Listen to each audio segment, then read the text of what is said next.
Welcome, everyone, to another powerful and deeply moving conversation inside the Audacious Summit.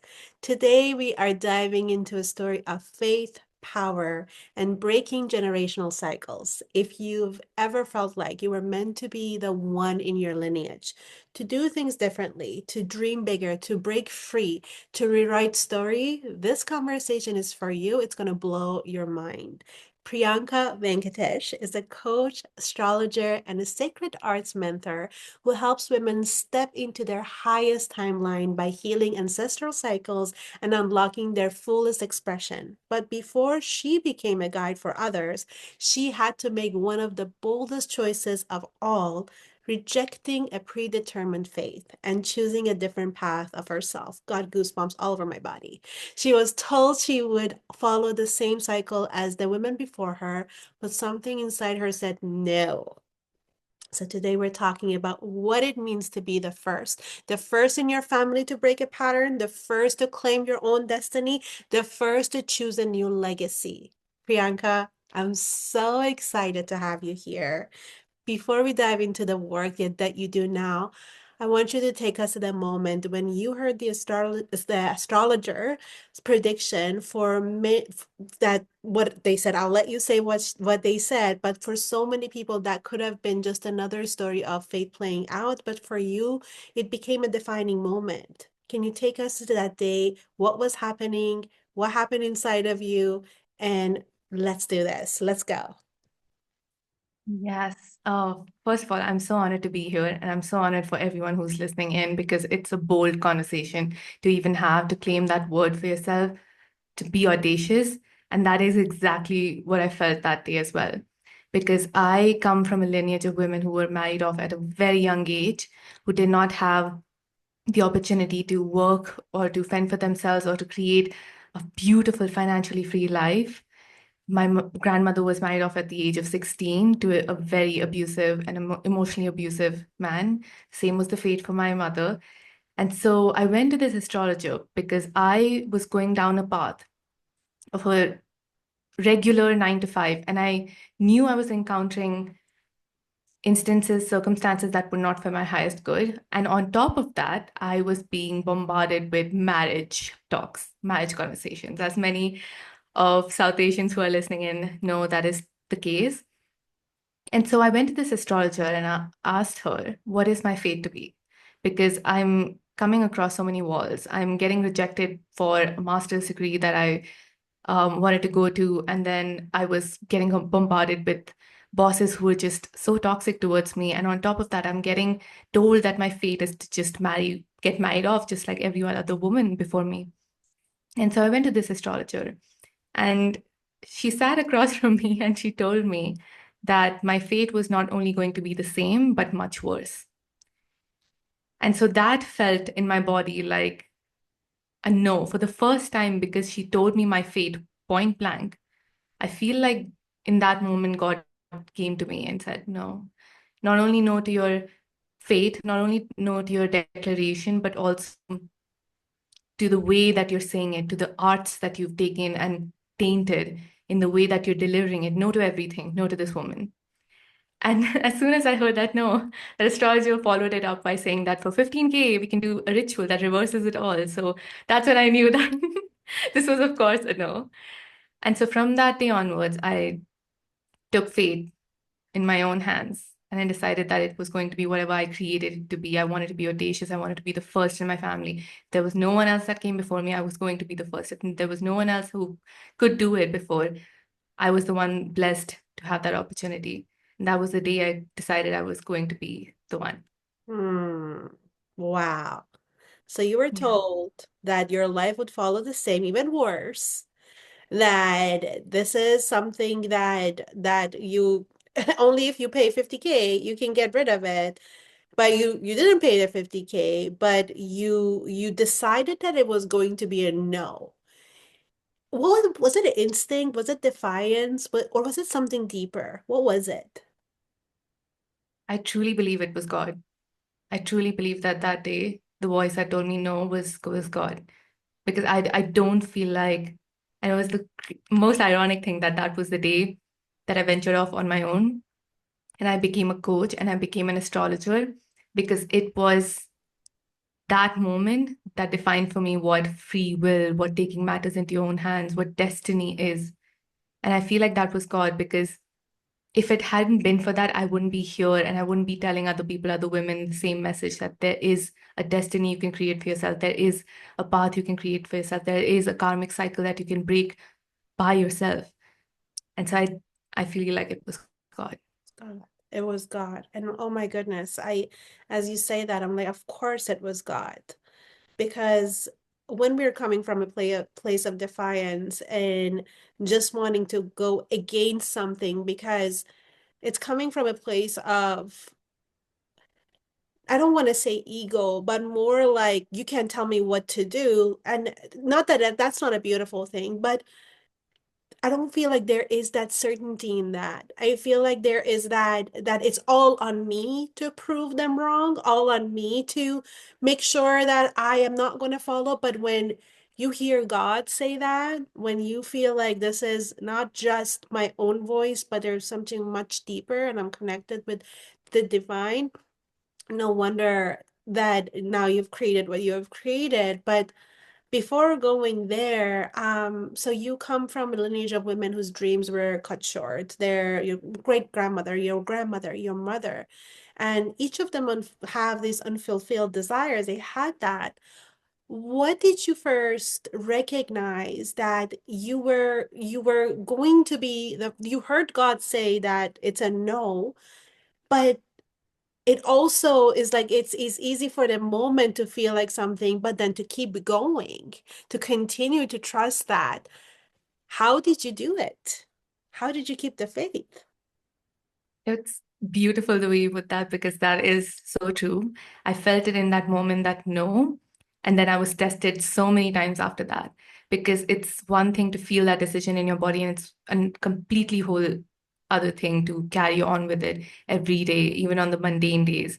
So after that moment, I decided that whatever it was that I was going to do was not going to be a regular 9 to 5 and was not going to be in the same cycle as my mother and my her mother and her mother before that went on. And so when I went off on my own and I started to try different things, I was a freelance copywriter for a while, I was a freelance content writer for a while. There came a moment when I journeyed off into this certification, a coaching certification. I came across this certification by a beautiful woman called Reese Evans, and she has this company called Yes Supply. And so I went to do the certification, and you have these practice rounds in that. So everyone practices techniques on each other. And one of the techniques that I was being practiced on took me on to this journey back in time. And Hmm. this was the journey where I wanted to clear something, but I didn't have a good grasp on what it was that I was getting clearer on. And so I went on this journey, and it was a technique called the time technique.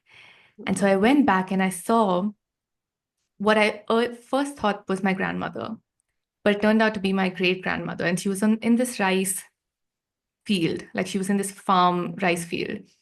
And so she was there and she had made a decision. I could feel her presence as I was looking at her on from the top. And she had made a decision in that moment. It was like her body was just like surrendering and it was defeated. And she made a decision saying, no, I can't go on like this. And that was the decision, the day where she decided that she won't dream anymore. And I could feel that. And from that moment, I decided that I was going to clear that for her.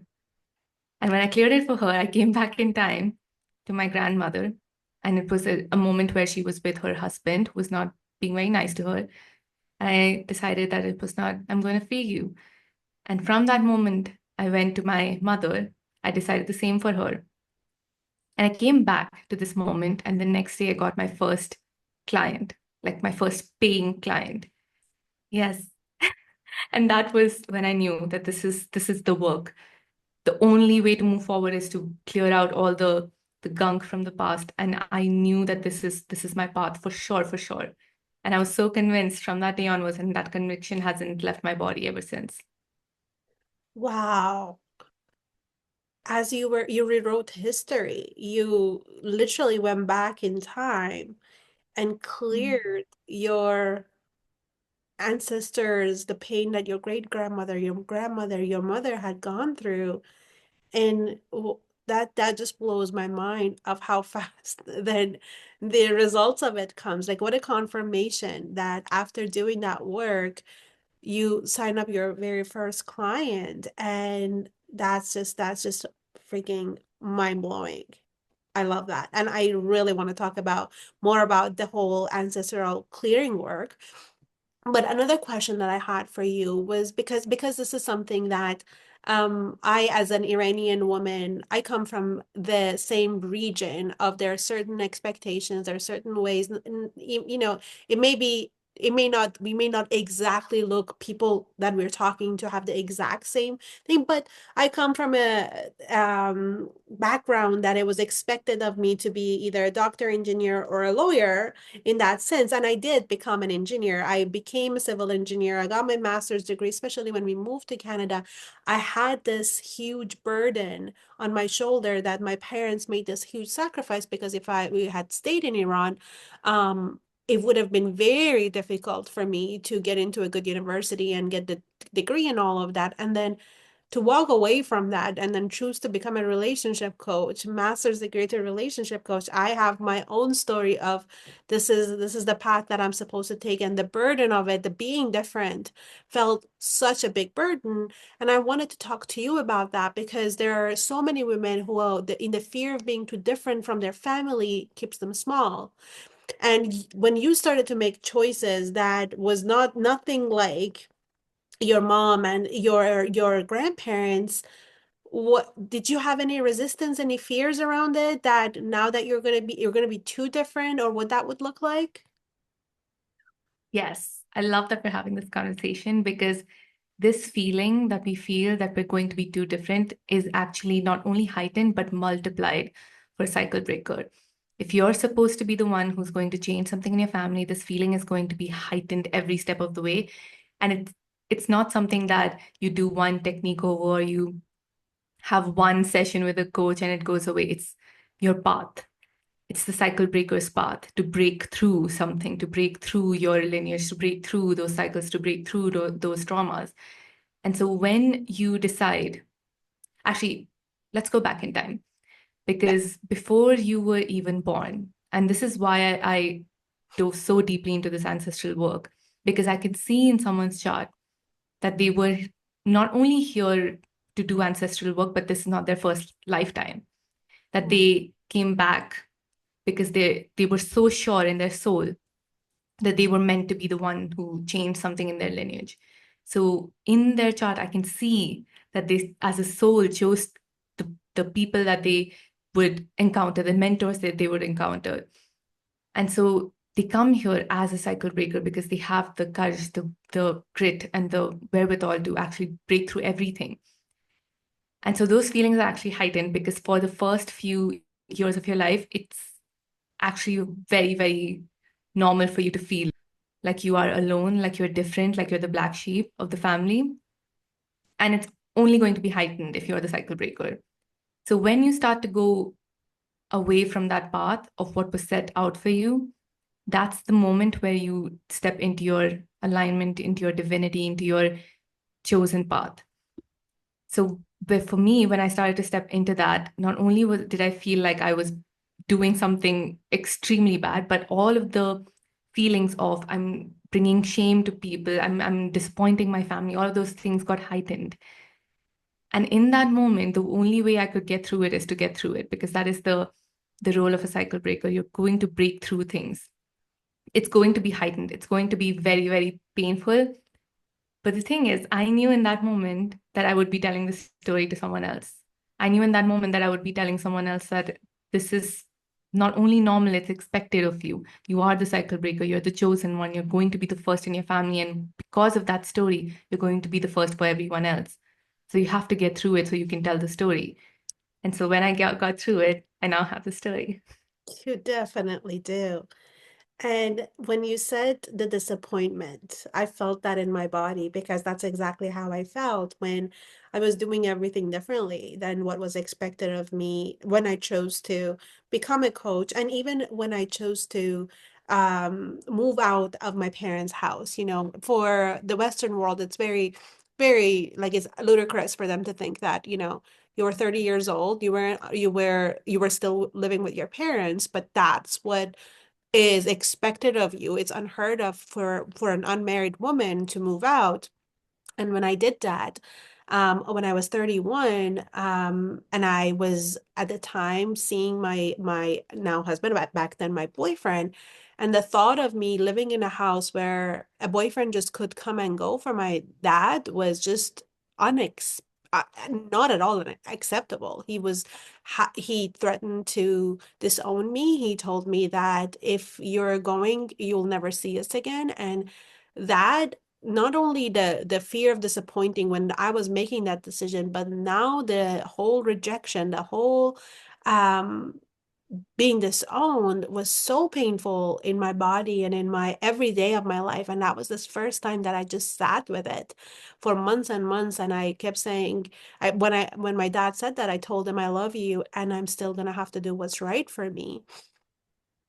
That was the first time in my life perhaps that I ever told my dad that his word is not law, that I'm actually going to go against what he wants from me. And it was so painful, but it was what changed my entire life, because from one decision after another, you know, for it was the biggest thing that I could have done for myself, to see that I could own my own voice. I don't have to scream, I don't have to make a scene, but it was that calm no, that this is my journey and this is what decision I'm making for myself. And after everything kind of fell into place, now I had more of a authority within myself to say, as much as I loved being a civil engineer and it gave me so much, I even met my husband through that job work that we did, but I now had a taste of I can say no to something that is not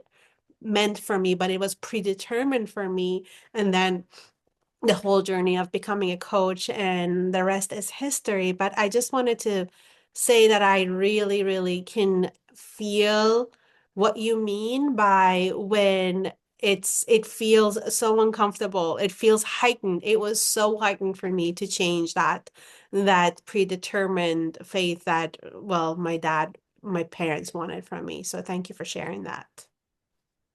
I actually have so much respect for you that you did that. It is so brave. And I feel that when you say that, it's not something that in a lot of worlds we it's not something that is expected or even understood, but I get that. And there's a whole so in ancestral work, the work that I do, when we start to get into why those feelings are so heightened, it's not so much the limiting beliefs. When we start to get into your psyche, into your soul, into what's blocking you, it's not the limiting beliefs that are making those feelings very heightened. It's the protection codes that your foremothers passed down to you. Wow. So when they felt, and for them, for a lot of them, it started off as a feeling of actual physical safety. Like it was heightened enough, especially as a woman in their body, they felt like it wasn't safe. That's when they created a protection code. And protection codes are the strongest codes that can be passed down from a woman to another woman.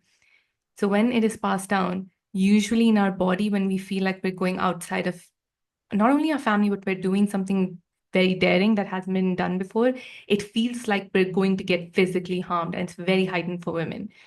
But the thing is, it's not something that it's not even a limiting belief. It's very hard to actually capture that feeling and tell someone that this is what you're feeling, because it's so nuanced and so subtle in how we feel it and how we experience it, because it actually feels like I'm losing my voice. I'm getting like, I feel like a bear is chasing me. It's actually physical, a visceral reaction. And it's very deep work that we do when we start to break out of that, because we're not really saying that we're breaking out of it. We're almost like, because it's a protection code, it was born out of love and it was born out of safety. When we do something and we break out of that and we're safe, Yeah. we start to change the past and we start to change the future, we start to change an entire generation. You have actually, you may have a clue, but you have no clue how many women you change just by that one action. You have caused a ripple effect that will be seen lifetimes after you. That is how big that was. Mm. And I had need a moment to receive that because that really touches my heart. Thank you. And the happy news is that 4 months after that, that my dad actually messaged me on my birthday. And I always knew that my dad loved me, but he wasn't a man to express love ever, say the words I love you. And it was for the first time ever on my birthday. He texted me and said, I love you, I miss you. Please come home so we can just celebrate your birthday. So that was that. That was, and I remember I was in the kitchen. It was my at the time boyfriend was over making me breakfast for my birthday, and I just fell on my knees in that moment because I'd never seen the words I love you from my dad. And I think again that was another huge confirmation for me that when you stand for what you believe is true for you, the people who love you will, they may try to keep you safe because that's all my dad wanted to really do, right? He wanted to keep me safe from shame and from doing anything that would ruin me, all that stuff that is common in the East. But then he, they come around. Some may not if they choose to listen to their ego and not their heart, but lucky for me that my dad listened to his heart, and everything changed. My relationship with my dad changed forever after that. The respect that he had for me after that, that I know what I'm doing. I'm not just throwing my life away. I'm not like leaving to go party, but this is something that my soul is calling for me to expand as a woman and to grow up. So, yeah, thank you for saying that because I do really feel that the ripple effect of that decision, at least for my own life and the way that now I'm doing what I'm doing, was huge. And I cannot wait for others to start learning from you when it comes to what you do. You guide women in healing their ancestor and stepping into their highest timeline. So can you dive a little deeper in that for us and say what that actually looks like? Where does someone get started if they feel trapped by that generational cycle right now? Mhm. Okay. First of all, you're amazing. And I love that you shared that. And this is why I love this work, because when I started my journey as an astrologer, I noticed a pattern in all of my clients. And at first I felt like maybe I was being too much of an optimist because I was only getting clients who were just incredible. They were beautiful people and they had a past life. All of them had a past life. And I thought that I was being naive as an astrologer. But the more I journey through, the more I realize that no, this is something else. We are in a different era now. And so I started diving into what this was, where this was coming from, because I was noticing a pattern with past lives, and I was noticing a pattern with ancestral trauma and ancestral cycles. Some of them were repeating a cycle in the same lineage. Some of them were their own matriarchs who had come back into this lifetime to just clear out the cycles. So, what I then started doing was I started combining the subconscious work that I did and my work as a Reiki practitioner into this work that I call the sacred arts model, which is when we go back in time and we clear out any protection codes that we have taken on as women from our ancestral lineage, from our foremothers, especially. Because our foremothers, at their core, they want to protect us and they want to, and it's born out of love. So it's very, very nuanced and it's hard to catch it from just coaching, and it's hard to catch it just from trying to do any kind of subconscious work because it's so born out of love. You don't even feel like it's something that is resistance. But the most common way that you will notice it as a woman, especially, is if you feel at any points in your life or at multiple points in your life like you are trapped. It's almost like this feeling that something is weighing on you or something is trapping you, like you're not able to break free. It's this lack of freedom that you will feel. And that is a very big indicator that even if you haven't been to an astrologer, that there is some protection code around you. There's some foremother of yours, an ancestral foremother, has put a protection over you to make sure that you were never dealt the same fate as she was. And that is where you know that this is no longer needed, and this is something that you can start to clear out. So that's where I come in. So I have a program called Chosen the Freedom Codes, where we dive into this work and we start to clear out the protection codes and we start to find out what there is. Because underneath every protection code is a freedom code. It's the code that they first held in their hands, in their body, in their spirit, as not only women, but as human beings, that makes them very attuned to how the earth is and how the elements are and how the universe functions. And it's very intuitive. Just like the first humans when they came here, it's like the first code that we have. We're not bound by any laws, we're not bound by any geography. It's just freedom that we have, freedom to move, freedom to do anything. And that is the first code that we have. So underneath every protection code is the codes to your freedom. So we start to do this work of untangling your protections and everything that is keeping you in the space where you feel like you have to be a certain way, walk a certain way, talk a certain way, and you don't even realize that you're doing it. You're carrying on a legacy that was way out of its reached its expiration, beyond its expiration date. And you start to get into your destiny, the one that God chose for you, the one that you were chosen for, which is very different and it looks very different. It's almost going to feel like you were in a your past will look like a different dimension, like it's a whole different world. And then you do this ancestral work and then you realize that there is a whole new world waiting for you that looks very different.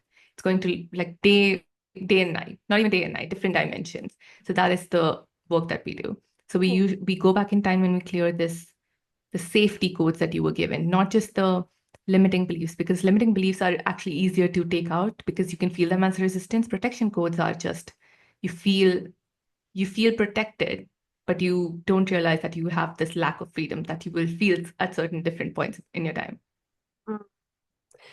And as you're saying this, is like if it's protecting me, like I mean, if you don't do this work, if you feel like it's protecting you, then it would feel so unsafe to let that go by or try to get rid of it unless you actually tap into that freedom that you feel and the not needing to have that protection code anymore, not having that you will be safe without it. So that makes a lot of sense. That why it's so much easier to let a limiting belief go as opposed to just trying to break free of that protection code. So I have this.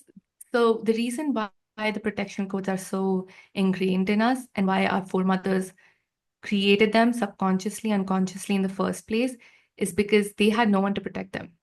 They really didn't. When it came out of them, and I have a mastermind called the Dark Goddess, which is where we work with the energies of Kali, Ma Kali, and the Dark Goddess is essentially a woman's protection part of her. It's not the shadow of her. It's the one part of her that's wild, free, and very protective, fiercely protective. It's the mother cub, the mother bear, the mama bear. It's fiercely protective, not just protective. And so she comes out whenever she's threatened with something and she can't find that there's like anyone protecting her. Like in that moment, it feels like even even the universe is not protecting you. And so she comes out. And even in the story of Makali, it's like she comes out fiercely. And so she protects herself and she protects everyone in her lineage. But when we come to this timeline, we need protection and we know she's there. And we have now the tools and the priestesses who work with us who know how to work with these energies. So what we need to do is we need to let this protection rest. Let our dark goddess be where she is, knowing she will always protect us if she wants to come out, but also knowing that in your freedom, God protects you. God always protects you. And for our foremothers, that wasn't an option to even think in that moment. It's a split-second split in consciousness that happens. It's not something that they decide that I will protect my lineage. It's a subconscious, almost spiritual act that happens. So in that moment, they're not considering and meditating that God protects them. In that moment, they're just like, I will protect everyone, even if that costs me my life. So that is why even in our bodies, till this day, it feels like when we break out of it, it feels so big. It feels like a physical self is being harmed because someone in your lineage, if you're the cycle breaker, someone in your lineage most probably felt that in their bodies. And that is why when we start to break out of it, it feels so intense. But when we start to do this work, we realize that in our freedom, God protects us always.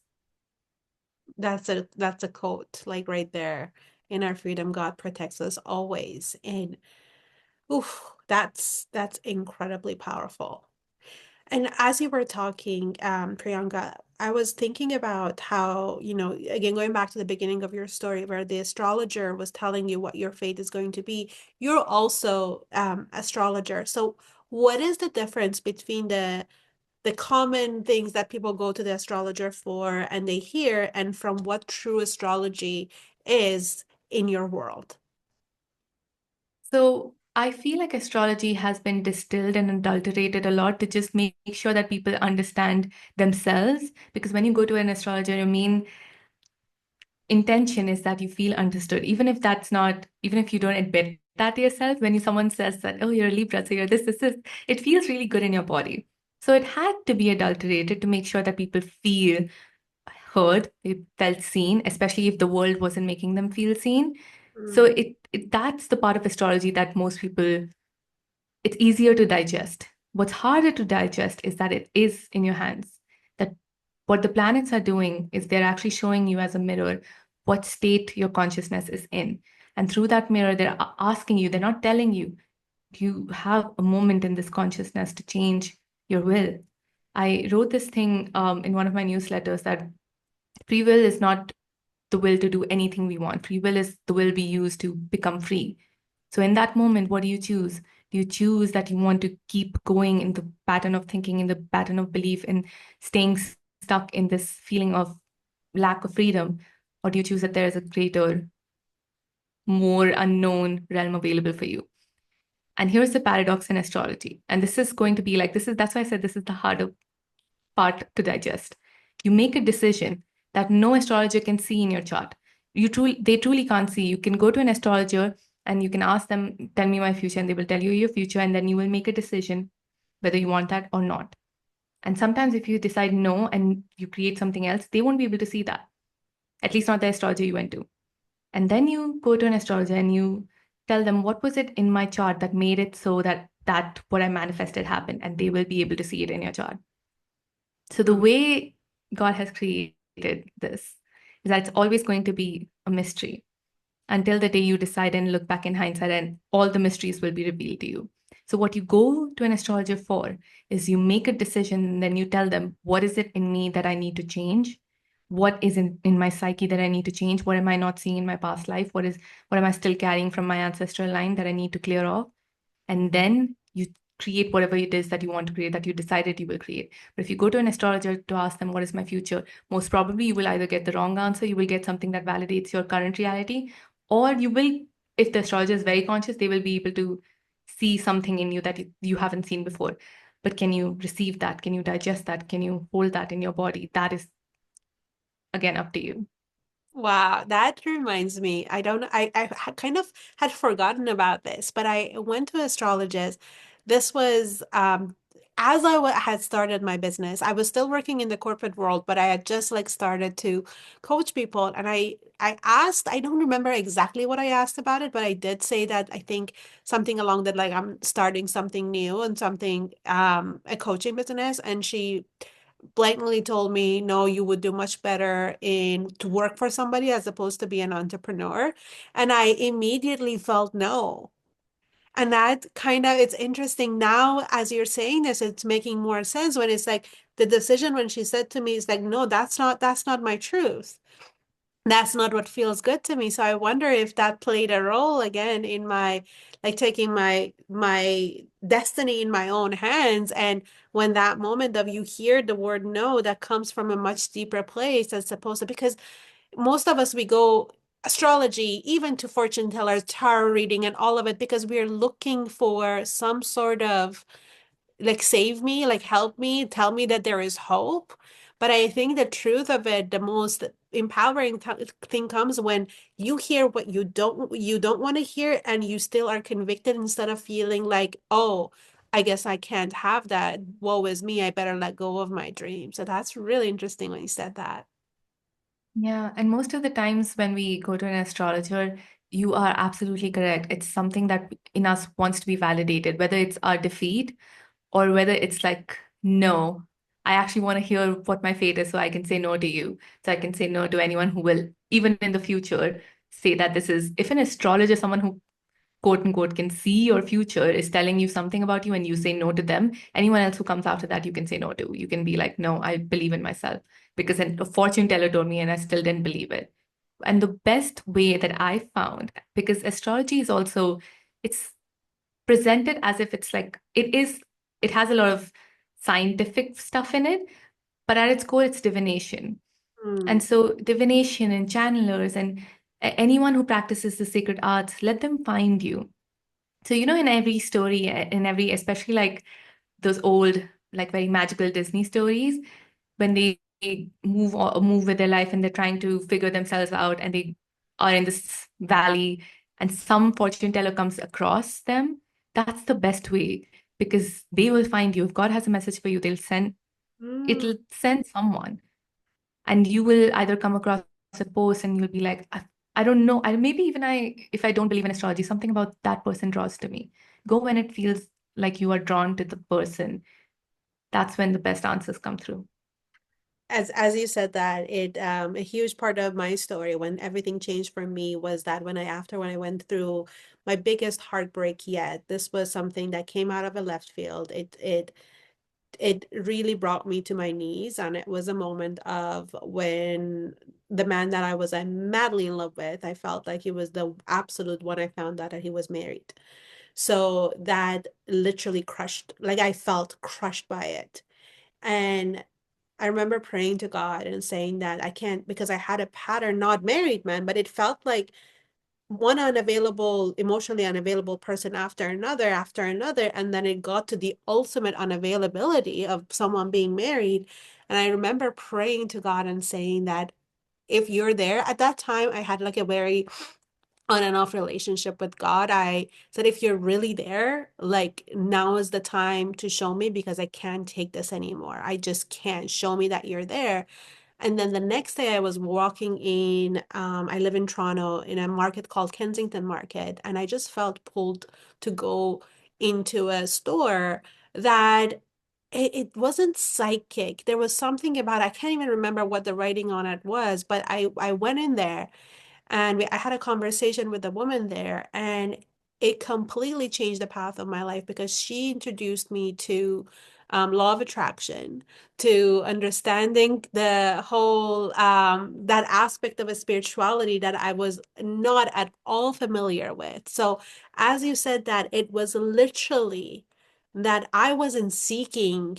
I prayed, and then that person, it was just a market in a market that I felt called to go in. So I 1000% believe that what you said is absolutely true. You don't necessarily go and seek, they kind of like come in your way and you hear exactly what you need to then say yes to your path.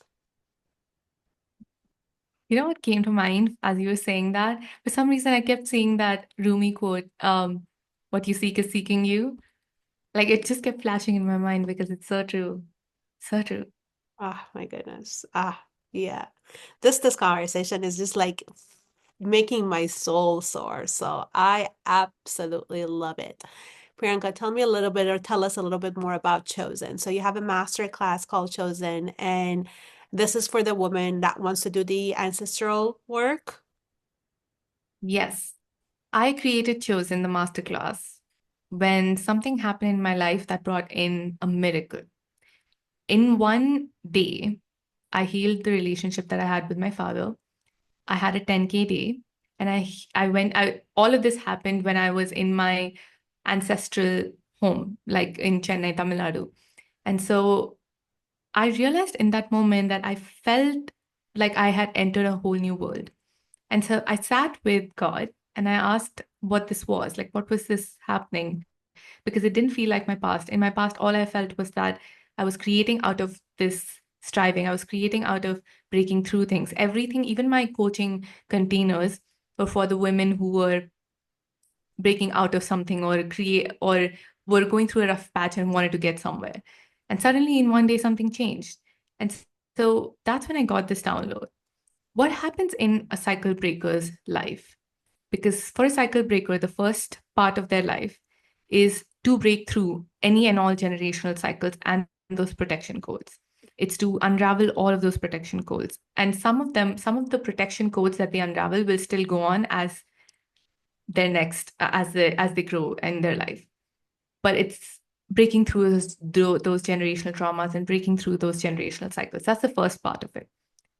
But karma always has an end. When you break through the karmic cycle and you're doing the work, it always has an end.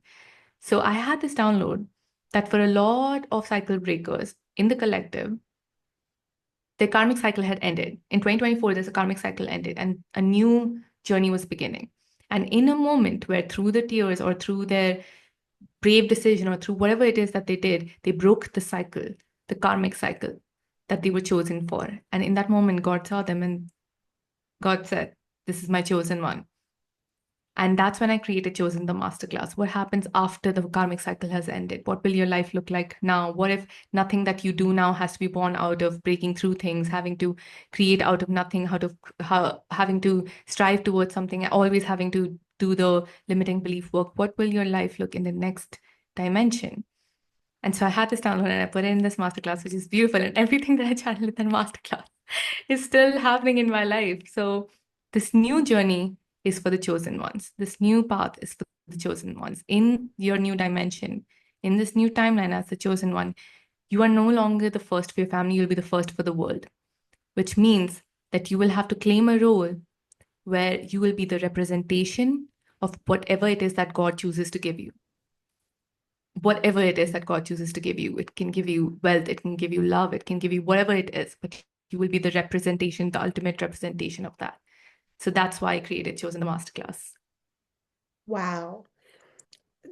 We're definitely going to have the link for everyone. I am really hoping because I will be absolutely going through this masterclass. I'm getting chills all over my body. It feels like this is such a unique and important gift. So thank you so much for telling us about it, for giving our audience the opportunity to go and download it. It sounds like something that every woman that, especially coming from a places of like when all they live in a reality where what they desire, they're seeing more contrast than what is possible for them.